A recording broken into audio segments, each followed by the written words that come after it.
Hey, I see somebody that's come in. We're just going to give it a few minutes here and see if we get some more people in here. I appreciate you being here.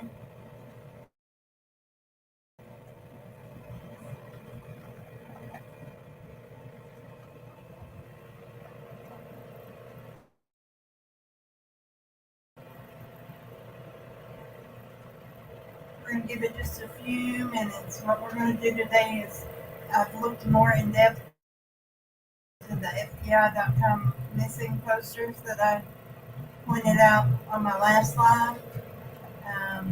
I've been doing some digging, finding some news articles, things like that, to see if we can get some more information rather than what was just on the missing poster, which was not much. There haven't been any major updates in any of the cases, but like I said, I did find some more in-depth information that might help. You know, if you live in that area or somebody that does live in that area sees the video, it may help them have more clues or spark a memory of something that happened.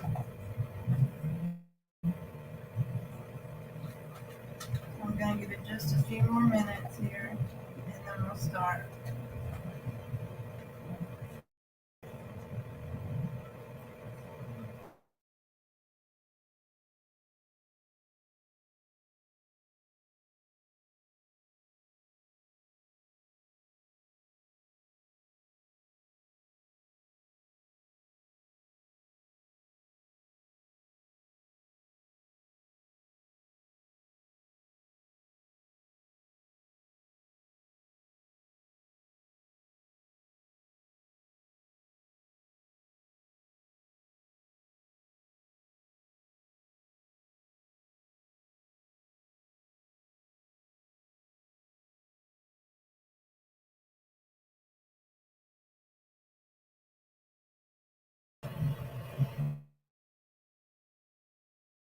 All right, so the first case we had looked into and discussed was that of Donita Wilkerson that had gone missing on June 21st, 2020 from Evansville, Indiana. She had checked into a hotel in this vehicle, and then she was also seen leaving the hotel in the same vehicle. Um, that's basically all the information we had when we discussed it last time. I have found a news article that gives us a little more information. Let's see.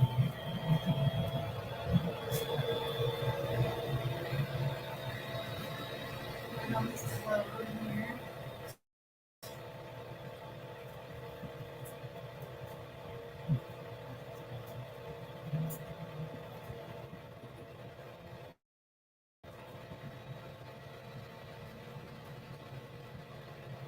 Let's see, girl. We're discussing, I don't know if you were here last time at the last live, but we're discussing some of these FBI.gov missing persons uh, posters that I brought out last time. What I've done is I went in and found more information because, as you can see here, the actual missing poster doesn't give us more, very much information at all. It just says that she came to the hotel in this vehicle. She also left the hotel in this vehicle, and then her phone was shut off the next morning, and her family reported her. So I did find a news article here from Courier and Press that gives us a little more information about Donita and her disappearance. This article was written 2 years after she disappeared. It was written on June 21st, 2022. So they did know a little bit more at this time than they did originally. It does say, unfortunately, though, despite promising clues and information, her case appears no closer to being solved. They did do a episode on a podcast called Crime Junkie about Donita's disappearance. And it says that they did reveal new details about what investigators know. Um, Unfortunately, Wilkerson's aunt did say that if they were being honest, the family does believe that she is deceased. They also say that the police have not communicated very much with the family throughout the investigation. Unfortunately, that's something that I see a lot looking into these cases. There's not much communication between the family and the police, and that's really sad.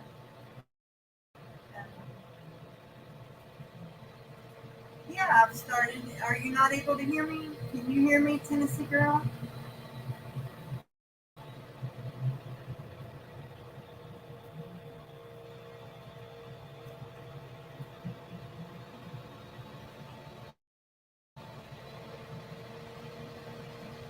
I don't think I have a way to make it any louder. Let's see here.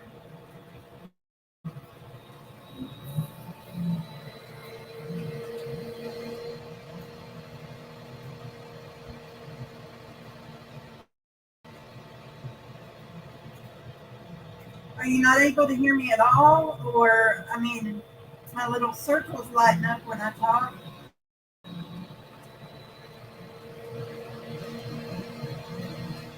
Huh.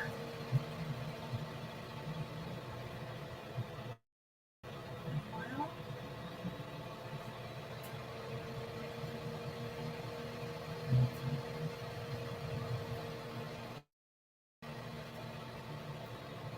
could probably. I have another computer I could probably switch over to, and I'm in my living room right now.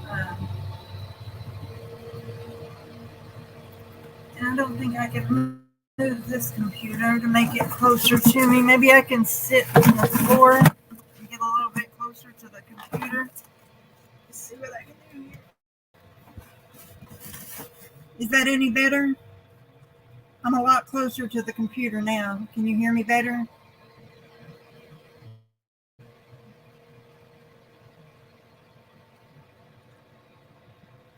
The only thing I have on is my ceiling fan. Okay. All right. So what we were discussing, I don't. I think you might have been here at my last live when I was showing the Fbi.gov missing posters. So what I did is they don't give us very much information, just one or two sentences here. So what I did is I went in to see if I could find some actual news articles. So I started with Donita Wilkerson here.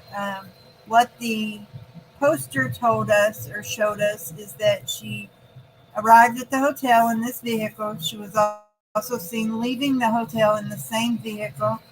Um, Her phone was shut off by the next morning, and then her family reported her missing when she didn't call like she usually does. So that's all the information we had at that time. So I was looking into news articles. She went missing in 2020. So I did find a news article from June 21st, 2022, which was 2 years after her disappearance. So they do know a little bit more than they did originally. Um, Even though they do know a little bit more, it does say that her case appears no closer to being solved, so that's sad. There was an episode of a true crime podcast called Crime Junkie that revealed new details on the case. Um, Her aunt, unfortunately, said if they're being honest, the family does believe that she is deceased, so that is sad. Um, And then another thing that's sad that I hear way too often is the police have not communicated very much with the family throughout the investigation. Um, I hear that way too much when I'm looking into these cases, and I'm not sure why they can't reach out, once a week, once every 2 weeks, if nothing else. Even if they don't know anything, just say, hey, we're still here, we're still looking.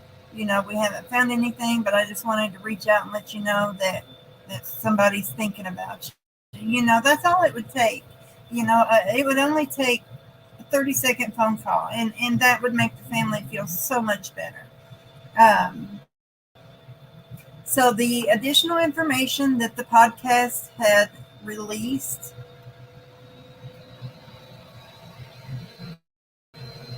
was okay. So the first thing, like I said, she was last seen on video getting into and leaving an Eastside motel in a silver Chevy Suburban SUV with tinted windows.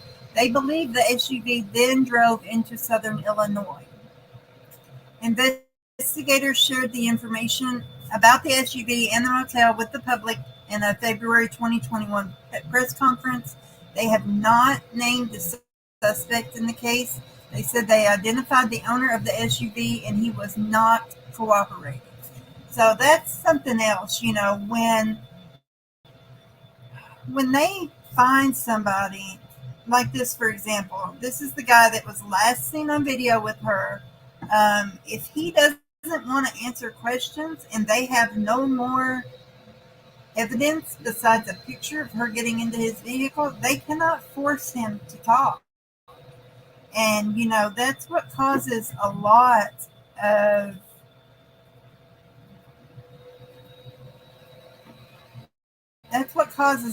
of these cases to just stall out, because you kind of know who may be involved, but if you have no evidence and they won't talk to you, you can't force them to.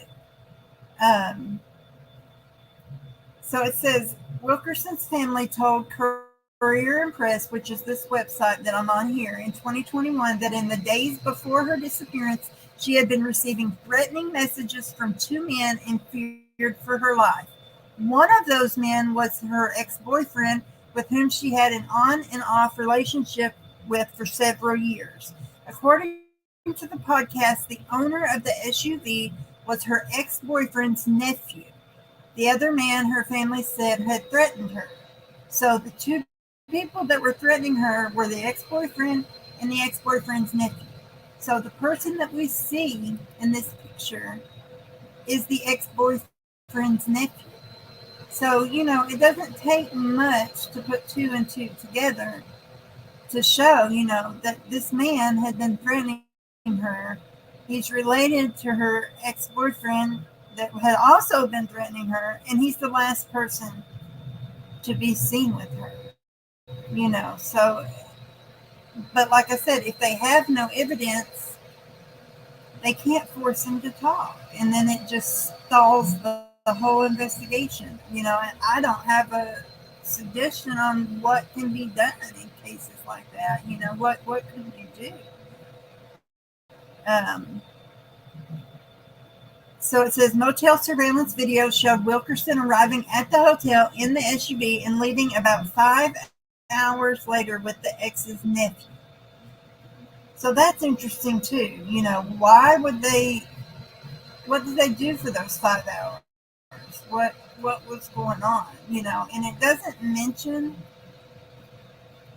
I don't remember it mentioning that the actual ex was ever seen there, just the nephew. So it makes me wonder if the ex was already at the motel and he said, "Bring her to me," and that's what happened. Hello, NJ. Nice to have you. So it makes you wonder if the ex was already at the motel and he didn't want to be seen with her, on video or on camera. So he sent his nephew, said, "Here, go get her, go find her, bring her to me," But when she left the motel, she was still very much alive. She was walking, she got into the vehicle. She had been at the motel for 5 hours, like I said.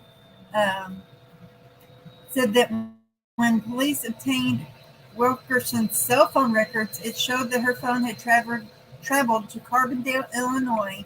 And then on the next day, it was back in Evansville and has not been active since. So I think that's where the FBI comes into play, is because they do have proof that she crossed state lines. Both of the men were originally from the Carbondale, Illinois area. The vehicle that was seen on the camera has never been located. Um, the podcast reported Evansville police followed a tip to a suburban Atlanta police department where the owner reported the SUV had been stolen. Um, Officers investigating the claim decided it was false when they couldn't find evidence of theft or that the SUV had even been there.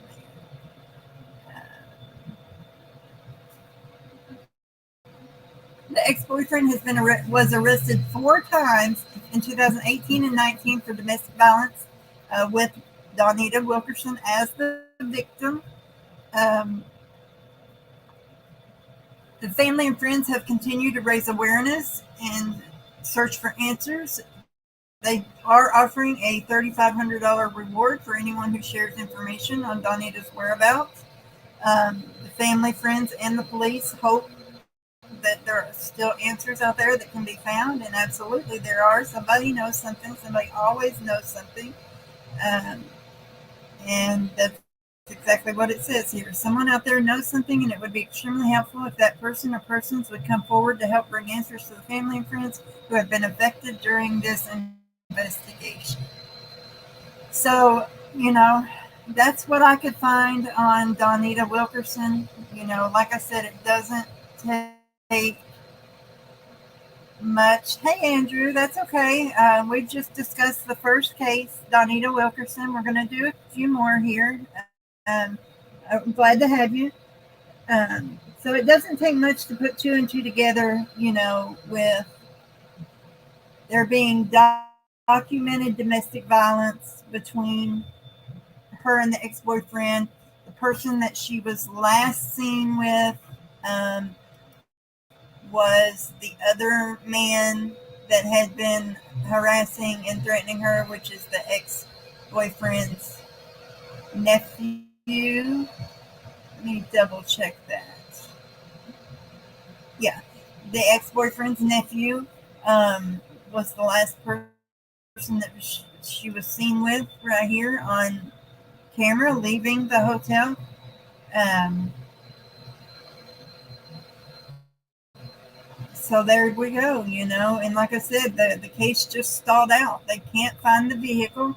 I'm assuming there was no evidence as far as like DNA or anything in the hotel room. Like I said, she was still walking and able to get in the vehicle on her own when she left the hotel. So, I'm not saying they didn't maybe rough her up a little bit in there or whatever, but, she certainly was not killed at the hotel. So there wouldn't have been a lot of evidence in the motel room to hold them on. They've never found the vehicle. They don't know, they know a little bit about where they traveled when they left the motel, but not enough to narrow it down to a place to go search. And the nephew's refusing to talk. So, there's really nothing that they can do. Absolutely, Gypsy, that we need more resources, Um, it's, it's really sad. So let's see who the. Okay, so the next one was the Abby Lynn Peterson.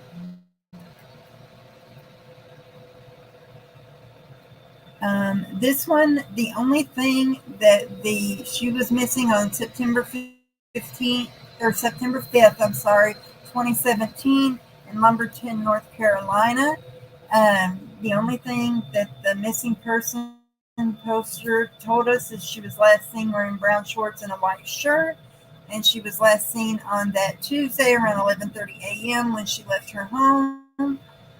She was last seen getting into a brown Buick, and she has not been seen since or had any contact with family or friends. So let's see what type of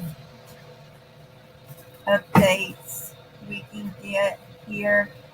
This is from September 15th, 2021. It says Lumberton police continue their efforts to find Abby Lynn Patterson after she disappeared 4 years ago on September 5th, 2017. They are still actively investigating her disappearance. Um, it's letting us know that the FBI created a poster, and we've seen that.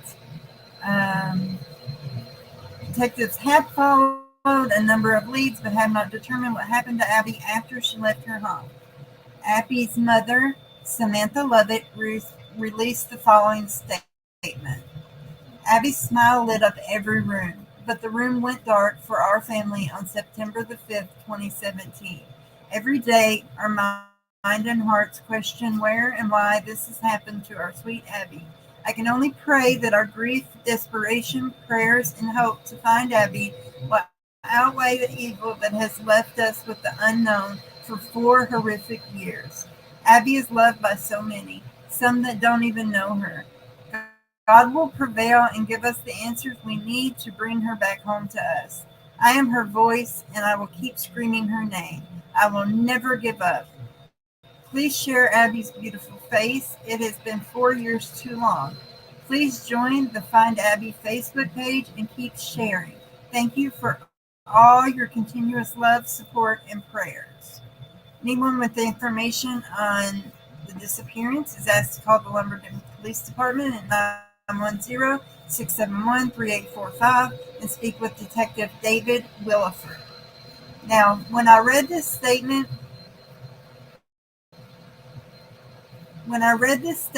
from the mom, it just really, really touched my heart. And it kind of got me thinking that, she said she is her voice and she will keep screaming her name. She wants everybody to share the story. I I've never taken the step to try to reach out to a family member. I may join the Facebook page and see if she would be interested in coming on the stream and kind of telling us a little bit more about who Abby Lynn was,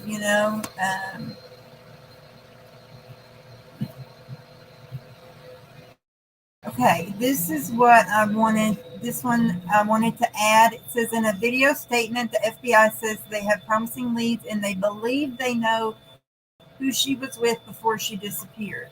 But guys, this is 4 years and they believe they know. I mean, that's just so sad. They say that her mother last saw her in a brown Buick, and the FBI and Lumberton Police Department were able to identify who the driver was and who she was with that day, but still have not been able to find Patterson. So I did read in one article, Inside Edition did an article here. I'm not sure why these are not loading.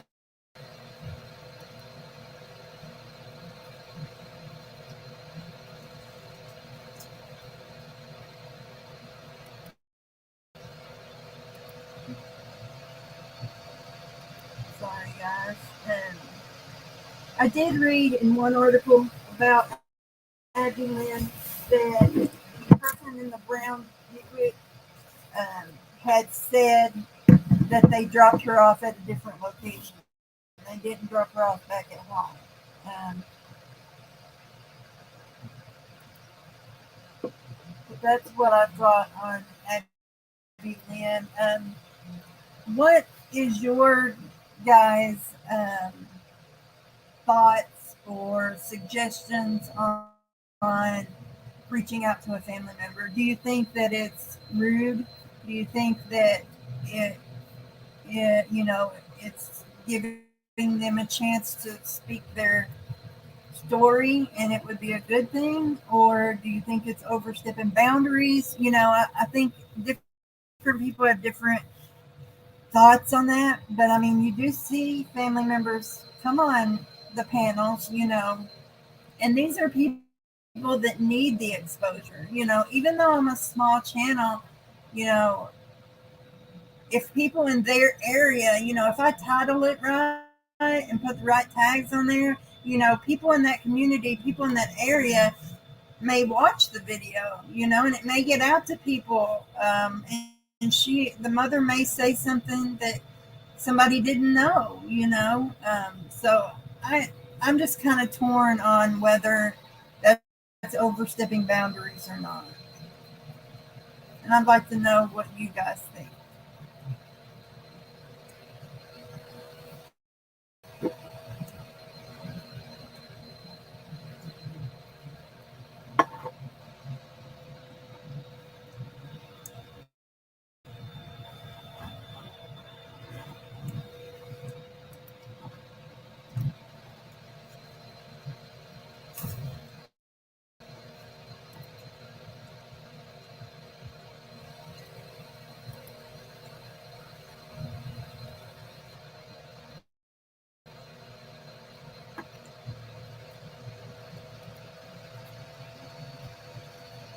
Okay, so when I found this one, I was really excited because this is very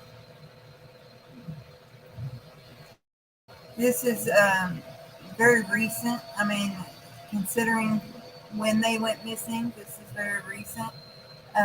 This is regarding the Susan Gail Carter and Natasha Alex Carter case. It's a parental abduction.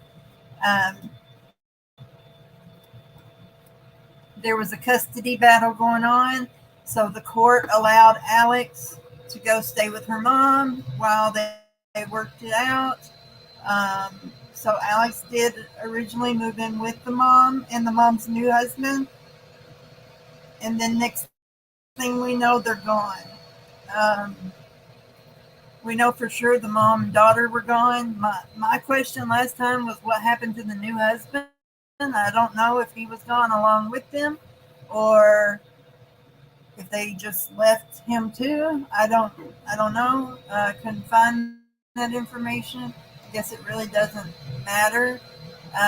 But this father of girl missing for 21 years joins with law enforcement to announce new initiative in search. This poor man right here has not seen his daughter in 21 years. He has no idea where she is, if she's alive, what type of life she's lived. Um, let's just get into it here. It's a little bit long, but I did want to read it to you guys because it's very moving. For the last 21 years, Rick Lafferty has touched the picture of his daughter, Natasha Carter, every time he leaves his house. Natasha, known to many as Alex, disappeared from her home in Raleigh County on or around August 8, 2000, as did her mother, Susan Gail Carter. While this case is yet to be solved, it is not cold, nor is it sitting on a shelf. Today, Lafferty joined with the FBI Pittsburgh, Beckley Police Department, West Virginia State Police, and the U.S. Marshal Service to announce a new initiative in the search for Carter and her mother. So now they're getting the U.S. Marshals involved. So that's major. Um, at the time of her disappearance, Lafferty and Susan Carter, who had since remarried, were having a custody dispute, which led to Natasha, then 10 years old, moving in with her mother and stepfather. Lafferty had no idea that would be the last time he'd see his daughter. Natasha was allegedly abducted by her mother, and a felony warrant for kidnapping was issued for Susan on November 13th, 2000. Fighting to contain his emotions, Lafferty spoke at Thursday's press conference held at the Beckley Police Department and urged that anyone with information come forward. It's been 21 years of suffering every day, he said. I want her home. If anyone knows anything, please come forward. Let someone know so we can bring her home. Lafferty shared that although his mind wanders to horrible places by not knowing what happened to his daughter, he finds hope in the recent work being conducted by law enforcement. According to the United States Marshal Michael T. Bayless, while this case has been continuously investigated for the last 2 decades, its public resurgence stemmed from the more active role that the U.S. Marshal Service recently took to locate missing children. The proactiveness of the U.S. Marshals Service led to the creation of a task force involving the FBI, as well as state and local law enforcement, to specifically handle the Carter case. FBI Pittsburgh Special Agent in charge, Mike Nordwall, says his department was brought on board roughly 6 months ago. I'm going to check chat. You guys remember when I'm reading these articles, I'm not able to see chat, but you're more than welcome to put anything in chat, and I'll check it periodically. Um, Collaboration is vital for our agencies to be successful, and not just in drug and violent crimes. Each individual agency represented here today possesses various resources and capabilities which allow limited successes. Without joint efforts, each of our agencies are constrained within the boundaries of those limited capabilities, but together we all benefit from the combined resources, and with that we become so much more, which is so true. Each agency can only do so much, but when they all come together and this one does this one does this, and this one does that, and then they bring it all together and say, okay, what did you find? What did you find? What did you do? That brings more pieces of the puzzle together. Um, Nordwall says he believes the advancement in technology over the last 21 years has already and will continue to greatly help this new initiative. He could not give specifics of the case or its evidence, but said that every known avenue leading to Susan and Natasha's disappearance has been investigated. Together, the task force has promised every available resource that they have, in addition to the implementation of a full-time FBI agent working diligently on the case. No parent should bear that burden of not knowing the whereabouts of their child, especially for 21 years of not knowing the status of their well-being, Nordwall stated. But there is hope. If we put the minds together of all these law enforcement agencies, all of our technology and resources, that creates hope in and of itself. FBI is currently offering a $10,000 reward for information that leads to a resolution in the case. Tips will be accepted from across the country and are anonymous. The National Center for Missing and Exploited Children has supplied age-progressed photos of both Susan and Natasha, which can be found on the Fbi.gov website. Lamar Advertising has also partnered with FBI to display Natasha's picture on digital billboards throughout West Virginia, Ohio, Kentucky, and Pennsylvania. Tips should be shared by calling 1-800-CALL-FBI. Natasha would turn 32 in December. And I just want to give props to Lamar Advertising.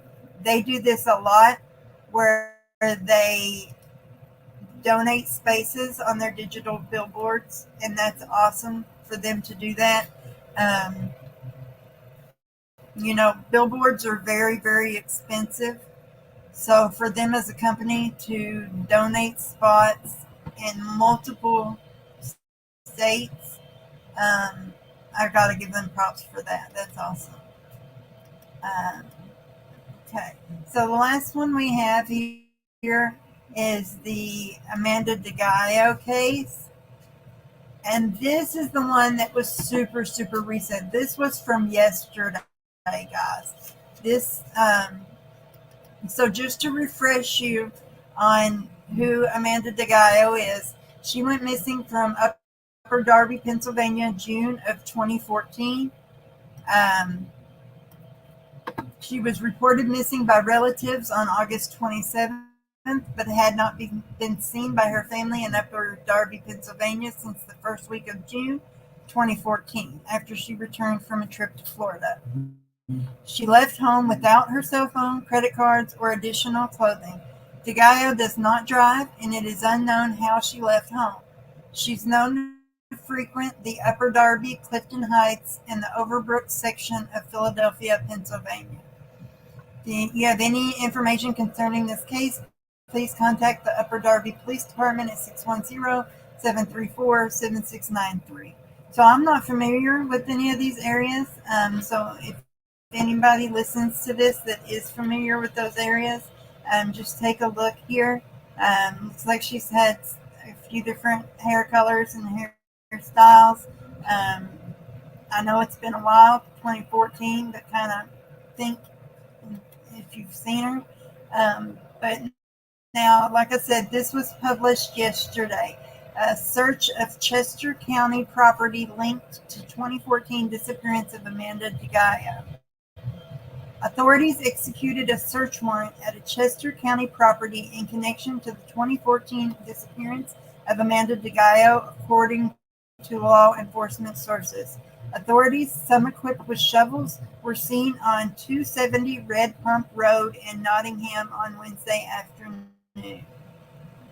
DeGaio was 24 years old when she disappeared without a trace from her home in Upper Darby on June 3, 2014.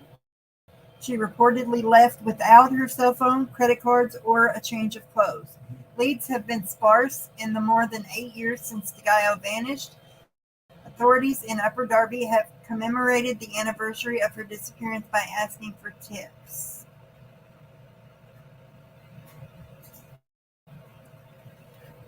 While she was in recovery for opioid addiction after surgery, DeGaio was known to visit friends in Swarthmore, but no signs of her were found there.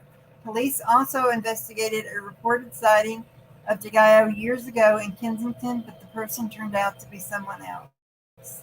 Amanda was a mother, she was a sister, she was a daughter, and we want the public to know that we're still actively working it and will never stop working to the family, Upper Darby Superintendent Timothy Bernhardt said last summer. DeGaio has two daughters, never abandoned. The DeGaio family hired a private investigator specializing in missing persons and its return. We're hoping that by a story or an article, someone might remember something. Even if it was 2 years ago, 3 years ago, or 4 years ago, if they didn't report it or didn't think it was important to give us that information, Bernhardt said. On there, now they never really say um,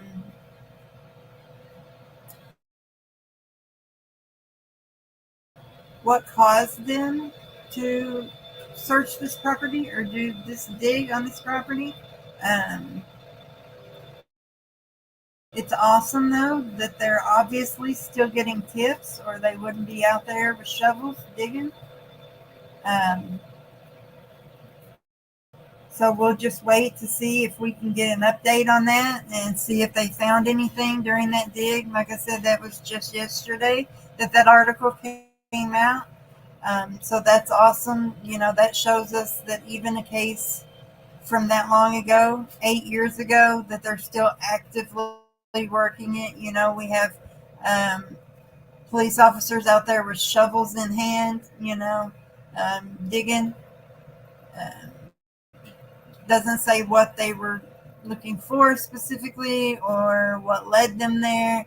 But like I said, maybe more information will come out and we can keep up to date on that.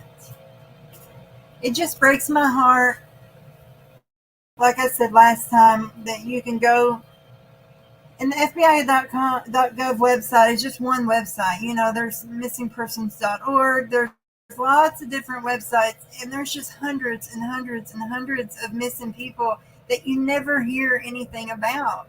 Nobody's reporting on these people. Um, I've never seen people talking about Donita Wilkerson. I've never seen people talking about Abby Lynn Patterson. I've never seen, uh, you know, people talking about the mother that stole the daughter 21 years ago from her father that loves her and then has done nothing but sit and wonder for 21 years where his daughter is. You know, these are real people with real lives that are going through these real tragedies. And it breaks my heart. And like I said last time, I'll never understand why hundreds and hundreds of people will talk about one singular person when there's so many other people that need attention also, you know? Um, I just don't get it. I don't get it. I don't understand why If every single so-called true crime YouTuber went to a website and just randomly picked a missing person every single morning and said, "This is who I'm going to talk about today," even if it's just something short like I did last time.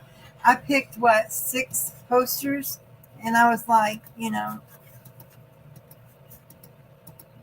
yeah, six posters. And I said, these are the six that I'm going to point out today. And I didn't talk about them in depth. I hadn't done any research. I just wanted people to see their faces. I wanted people to hear their names, and I wanted people to know that they're missing and where they're missing from and how long they've been missing and that they have family that's looking for them. And that I just wish everyone would do that. It didn't take very long. You just pick out a few posters and say, this person is from this area. They've been missing since this date. This is their face. Look at it closely. This is their name. It's not that difficult.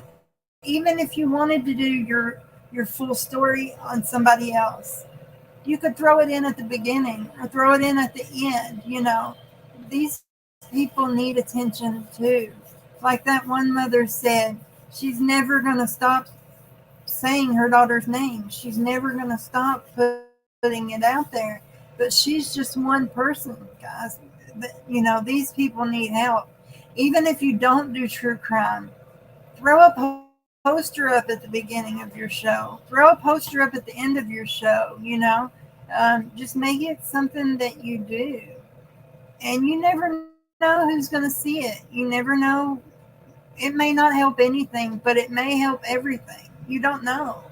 You know, um, that's the way I look at it. It will never be a waste of my time to bring attention to someone that is missing or someone that is hurting, someone that has a family that's hurting. That's never going to be a waste of anyone's time. Um, you know, and I really don't know what else to say about it. So, do you guys have any cases in your areas that you've heard about lately?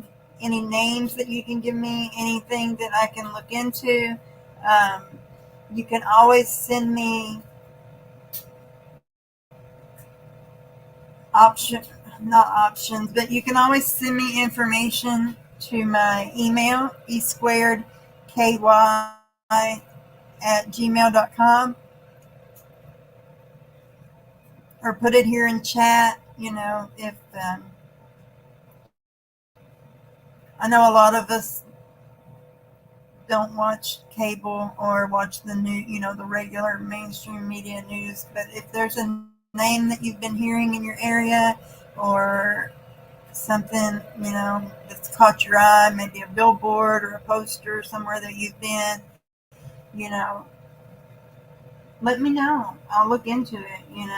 Um, I'm not a private investigator. I'm not going to be out there, with shovels and headlamps and boots on the ground, but, I can try to bring awareness. I can try to put the story out there and let people know, hey, this is going on, because you never know. Someone could go missing in one state and be 5 or 6 states over within a few days.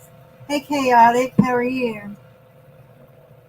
I guarantee Chaotic would agree, that there's so many people out there that need attention as far as missing persons and things like that. And everybody wants to jump on one case. And what I was suggesting is, even if you are focusing on one case, maybe throw up a poster of someone else at the beginning of the show, or throw up a poster of someone else at the end of your show. You know, um, you can go to Fbi.gov, and there's just hundreds and hundreds and hundreds of these posters, and it wouldn't hurt for people to just throw up a poster poster, say, hey, this is somebody that's missing. This is not what my show's going to be about today, but I just wanted to kind of let you guys know. Um, it's just ridiculous. It's ridiculous that some people get all the attention and then other people get none. And I mean none. And it's just so sad. It's so sad. Um, but I've got a lot of hope for the one that's been missing for 21 years. Now the U.S. Marshals have gotten involved. It was a parental abduction from her mom during a custody dispute. Um, the U.S. Marshals have now stepped in. This is her dad. Look at him. You can tell he's a broken man. For 21 years, he hasn't known where his daughter is, what type of life she's had, whether she's alive at all, And you can tell he's a broken man. It's so sad. But I'm hoping with the marshals being involved now that maybe they'll get something moving. Um, the U.S. Marshals seem to find people that no one else can find. So that gives me a lot of hope there. So, like I said, if you guys keep your eyes open, keep your ears open. If you see any missing posters in your area, if you are flipping through and you see on the news that someone's missing, or you get an Amber Alert, let me know. I'll throw it into a show. Like I said, it may help nothing, but it may help everything. We just never know. We never know. You know, I could throw up one of these posters and somebody could say, "Oh my gosh, I saw her yesterday," and because nobody knows these people are missing, because nobody's putting it out there. And I don't get it. And they used to say it was the blonde hair, blue eye, white girl syndrome. They were the only ones that got the attention. Okay, so then somebody explained to me Olympia Fowler, which I couldn't even do an update on because I couldn't even find a news report, guys. It may have just been me, but I could not find a news report to do an update on her. How sad is that? Abby Lynn Patterson. Beautiful girl. Beautiful. It's just, I don't get it. I don't get it at all. But I've been on here 50 minutes and covered 5 cases. It doesn't take that long, and it doesn't take that much energy. Like I said, you don't have to go out there with shovels and boots, and you know thank goodness some people do, and bless them for doing it. But sometimes just bringing awareness is enough. If, like I said, somebody may see this that didn't know about it, that has information. Well, oh, she went missing on the 15th. That's weird. I remember seeing her later that month, or something like that. It's, you never know what kind of memory that you may spark, putting these stories out there.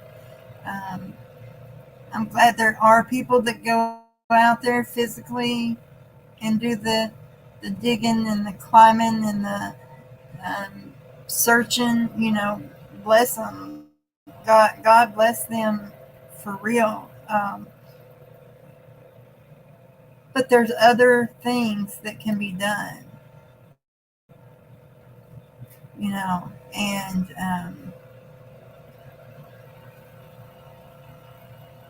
And like I said, even if you don't have a true crime channel, I don't care if you have a cooking channel or a gardening channel, draw a poster up, at the beginning or at the end, make it a new segment, you know.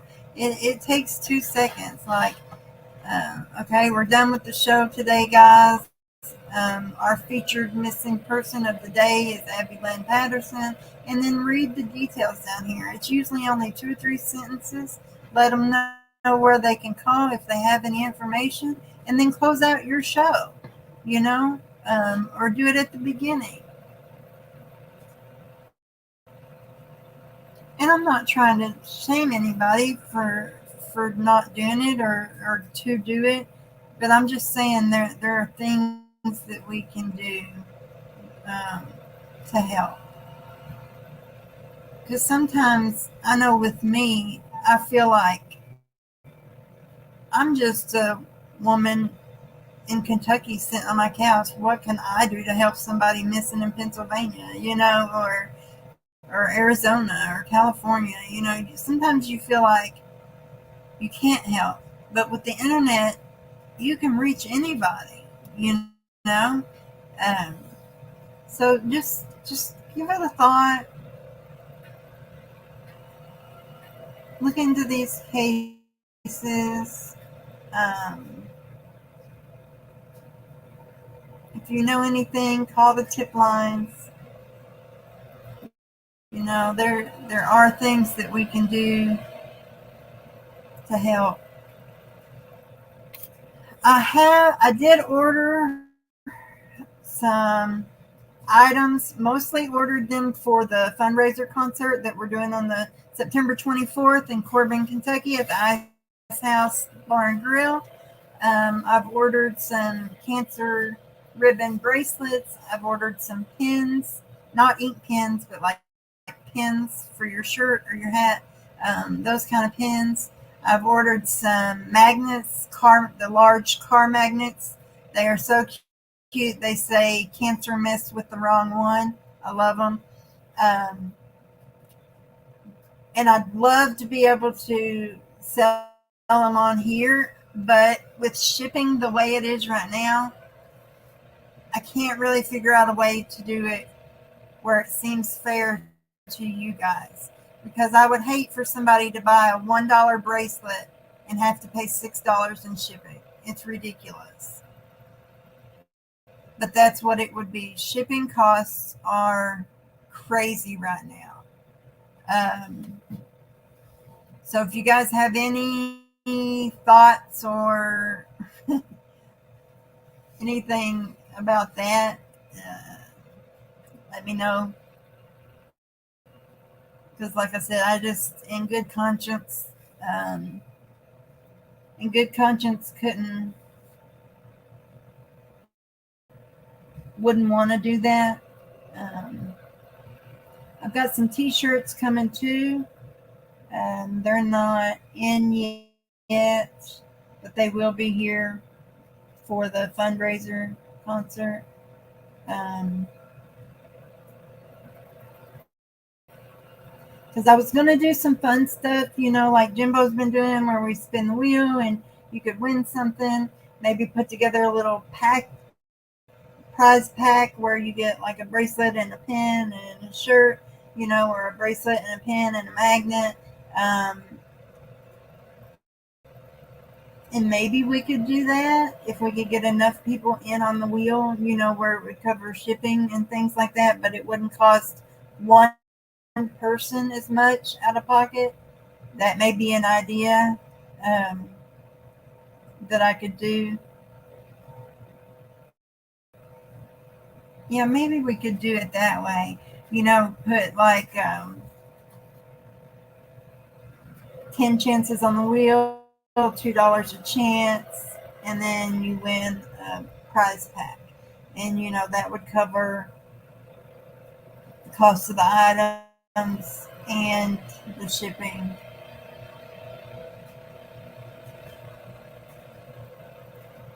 Yeah, we could do it that way. So I may ask, because I don't know anything about setting up the wheel or anything like that. And right now I'm using the wrong computer, so I'm having to sit in my living room floor, and I hope I'll be able to get back up when I'm done. Um, I'm not able to do it right now. But I may see if Jimbo wants to do it on his live, maybe put together show the items and put together a little prize pack and spin the wheel for it. That may be fun.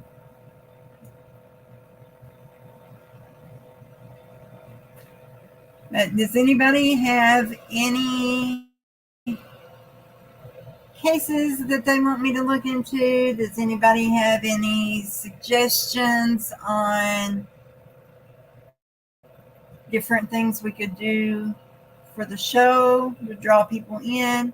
Um, I do get quite a few people watching on the replays, and I do appreciate that. I know not everyone can always be there. Hey, Brandon, how are you?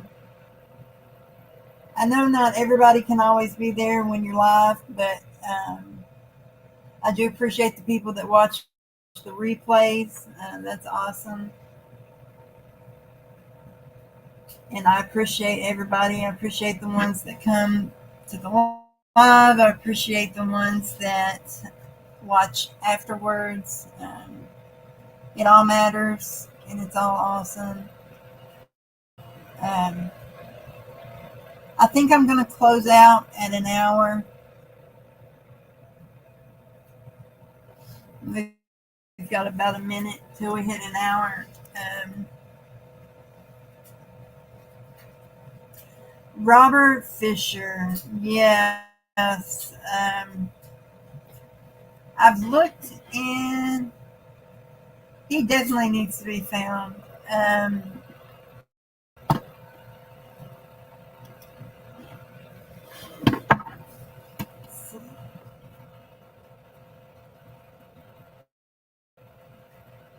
I wonder if they've had surely to goodness they've had the U.S. Marshals on his case.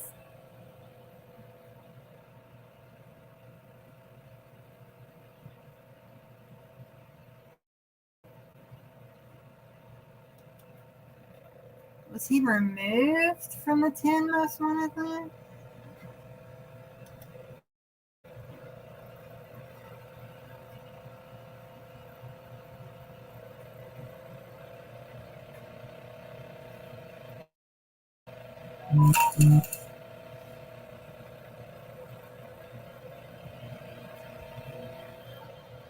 Wow, they removed him from the most wanted list, said he no longer fits the criteria.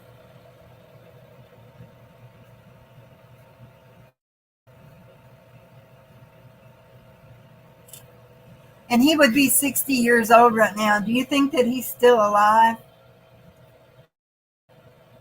They said, I watched a short thing about him the other day, and they were saying they were in a cave, trying to find signs to see if he had been there at any point, because they said he was a survivalist, and this cave that was underground would have been like temperature regulated, and it would have had water access, and I don't know what they assumed he would do for food unless he had been storing it away down in there like a squirrel. But he may have been, who knows. But yeah, I just watched something about him just the other day. They were searching in this cave. They didn't find anything, but they didn't go very far into there either. Have the sightings been recent, or were they closer to when he first took off?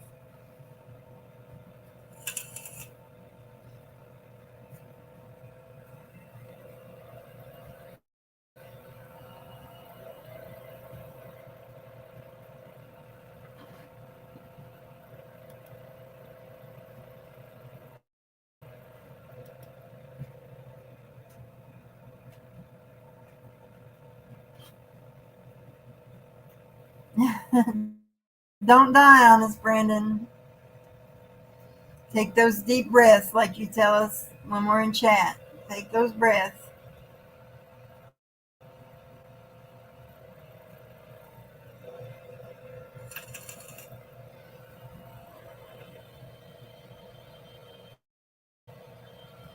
That may have been what I was watching, was the local special. Did it have something about a cave in it, Andrew?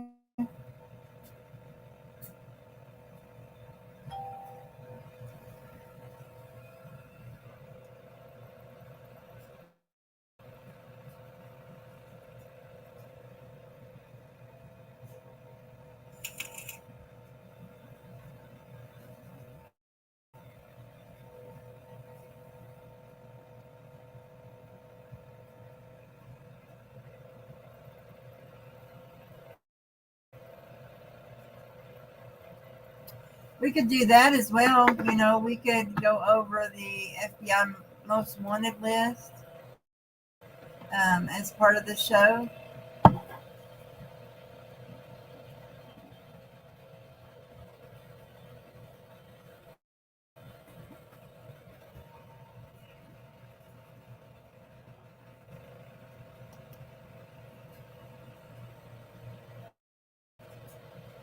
We've got Michael James Pratt, Ruja Ignatova, Arnaldo Jimenez, Alexis Flores. Now, he's been on there for quite a while, I remember.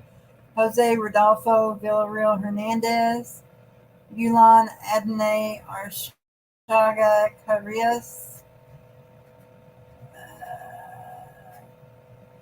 Badresh Kumar Patel, Omar Alexander Cardenas, Alejandro Rosales Castillo, and Rafael Caro Quintero, which has been captured, so I'm not sure why they have not replaced him on the list. Looks like somebody's slacking.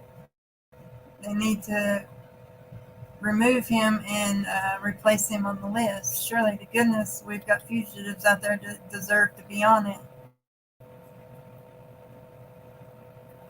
So maybe we can do that on my next live. Maybe we can go through the top 10 most wanted lists and read about them.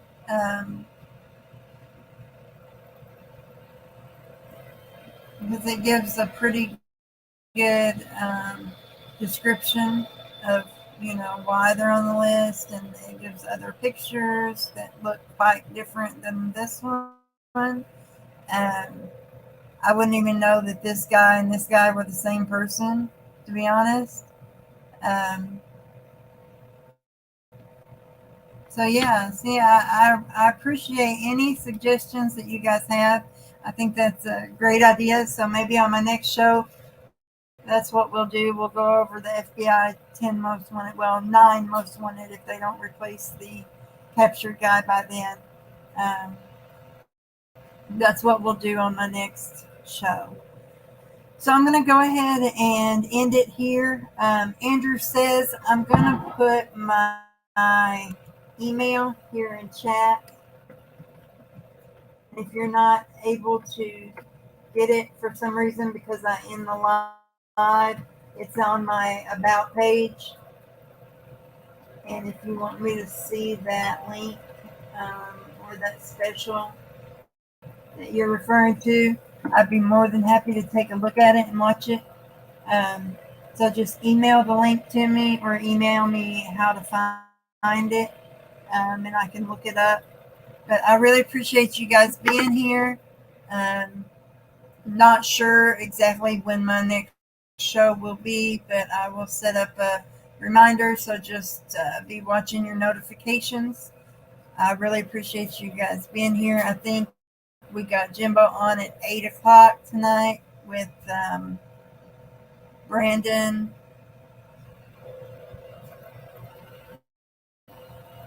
Maddox. Sorry, my mind went blank. Brandon Maddox will be on with Jimbo at 8 p.m. So I will see you all there. Have a great night.